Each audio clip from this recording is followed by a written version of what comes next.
vamos a ver cómo citar correctamente en un trabajo académico, es decir, cómo pasar del copiar y pegar a la cita académica. Existe una línea muy delgada entre el plagio, que consiste en copiar algo que dijo otro autor y colocarlo en un trabajo como que fuera nuestro, y el citado, que es atribuir a aquel que dijo eso verdaderamente de una forma tal que todos sepan de dónde nosotros estamos tomando esa información.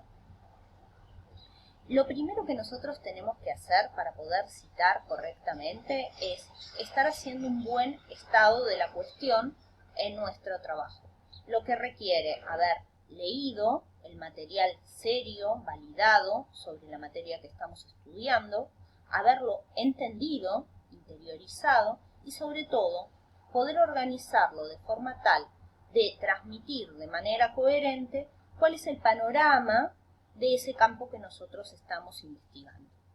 Dentro de ese estado de la cuestión vamos nosotros a utilizar citas de autoridad para reforzar el punto de vista que nosotros elegimos sobre la cuestión.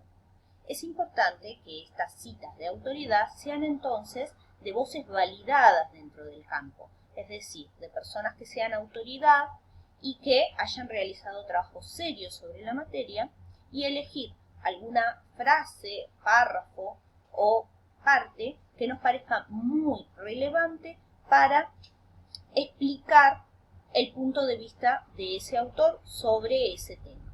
Vamos a ver algunos ejemplos. Cuando yo voy a hacer una cita de una frase que tenga menos de 3 renglones, voy a utilizar comillas y la voy a incorporar adentro del párrafo. Como decía antes, en un contexto en el que yo vaya a contextualizar esa frase, explicar por qué el autor la está diciendo y dónde lo dijo y para qué lo dijo.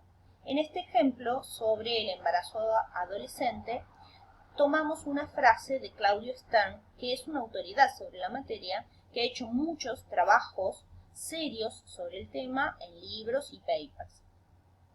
Entonces, en este caso nosotros podemos decir, desde la perspectiva de Claudio Stern, doctor en ciencias sociales, abrimos comillas, el embarazo en este grupo etario, más que un problema médico, es un problema de tipo económico, psicosocial y cultural.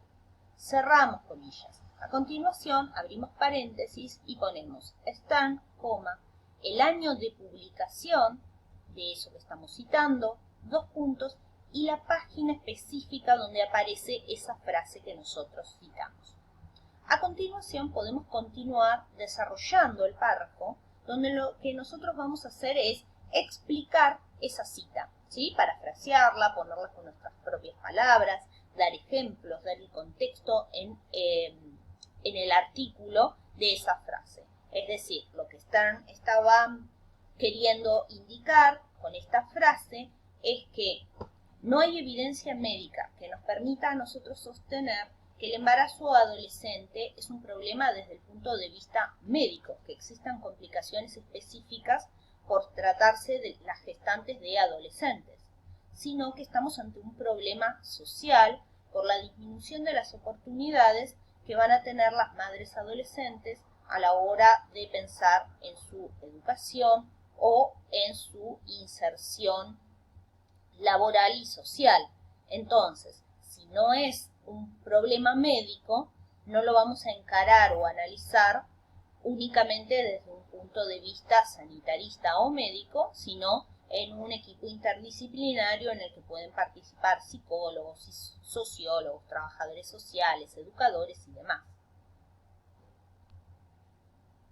Vamos a ver ahora un ejemplo diferente, que es el que yo voy a utilizar si quiero que la cita de la frase o párrafo que voy a utilizar sea más extensa que 3 renglones.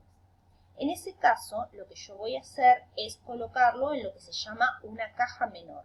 Ven que el margen es diferente. Y además de la caja menor, voy a colocarlo en un tamaño de letra menor. Es decir, por ejemplo, si yo estaba utilizando una fuente 12 la voy a pasar a una 11. Y por último, la otra cosa que voy a hacer es dejar un espacio entre el párrafo y la cita y la continuación de mi texto. Entonces, todas estas tres estrategias, la caja menor, el espacio y la fuente menor, va a indicar a cualquiera que está leyendo que eso que está contenido ahí no es algo que diga yo, sino algo que yo estoy citando de otro autor. En tal caso, yo estoy utilizando estas tres técnicas, no voy a utilizar además comillas. Las comillas las voy a dejar cuando son menos de 3 renglones, como vimos en el ejemplo anterior. En ese caso, entonces, yo voy a poder poner, por ejemplo, en su exhaustivo libro El problema del embarazo en la adolescencia, Claudio Stern plasma sus conclusiones, bla, bla, bla, 2 puntos, y ahí voy a poner la extensa cita que yo elegí. Cuando termine esa cita, al igual que en el ejemplo anterior, yo voy a poner entre paréntesis Stern, el año en el que dijo esto, 2 puntos y la página. Ahora bien, es imprescindible que también, cuando yo termine mi trabajo en la bibliografía, tenga las referencias a las que hago alusión en las citas, ¿sí? Si yo voy a haber citado este trabajo de Stern en el 2012, en mi bibliografía va a aparecer este mismo artículo. Stern, Claudio, entre paréntesis, el año de edición, que es 2012, y de esa manera, cualquiera que lea mi estado de la cuestión va a ver que la referencia a esas citas que yo coloqué es este ítem en la bibliografía. Pero para ver de manera exhaustiva cómo podemos realizar una bibliografía académica completa, vamos a verlo en un próximo video.